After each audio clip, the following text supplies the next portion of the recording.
ఈ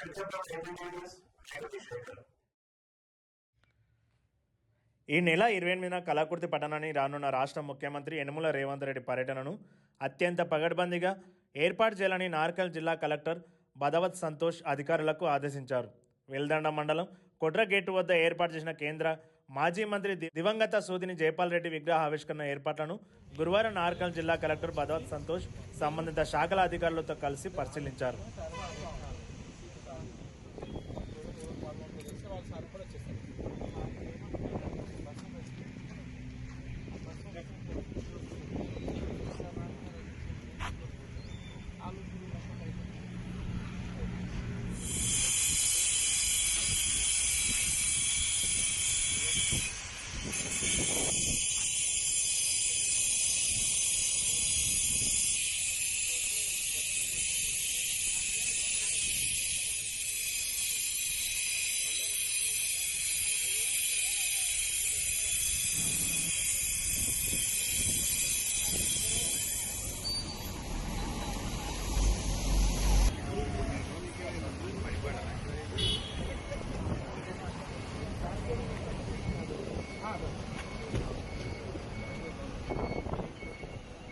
చూడడం జరిగింది. మనకి స్టాచ్యూ దగ్గర ఏదైనా పార్ట్ కావచ్చు, అక్కడ చార్లీ కావచ్చు, అక్కడ వచ్చినప్పుడు సెక్యూరిటీ అరేంజ్మెంట్స్, చుట్టుపక్కల మున్సిపల్ అరేంజ్మెంట్స్ అవన్నీ కూడా ఇన్స్ట్రక్షన్ ఇవ్వడం జరిగింది. దాని తర్వాత ఇక్కడ ఈ గ్రౌండ్కి వచ్చేసి ఒక పబ్లిక్ మీటింగ్ ఉంటుంది, అఫీషియల్ పబ్లిక్ మీటింగ్. సో దానికి సంబంధించిన అరేంజ్మెంట్స్ కూడా ఇక్కడ చేసుకోవడం జరుగుతుంది. సో ఇక్కడ టెంట్ కావచ్చు, వచ్చే పబ్లిక్ అంతా ఉండడానికి కూడా అన్ని రకాల అరేంజ్మెంట్స్ కూడా ఇన్స్పెక్ట్ చేయడం జరిగింది. సో ఇంకా 2 రోజుల టైం ఉంది కాబట్టి ఈ వర్షాన్ని కూడా దృష్టిలో పెట్టుకొని అన్ని రకాల అరేంజ్మెంట్స్ చేసినప్పుడు ఇప్పుడు ఎట్లా ఉంటో అదే విధంగా కూడా ఉంది. సో అవన్నీ దృష్టిలో పెట్టుకొని మనం చేసే అరేంజ్మెంట్స్ కూడా ఒకవేళ ఇట్లాంటివి ఉన్నా కూడా ఏ రకంగా అయితే వాటర్ ప్రూఫ్ ప్లేట్స్ పెట్టుకోవాలో ఆ రకంగా అన్ని రకాల అరేంజ్మెంట్స్ చేసుకోవడం జరుగుతుంది.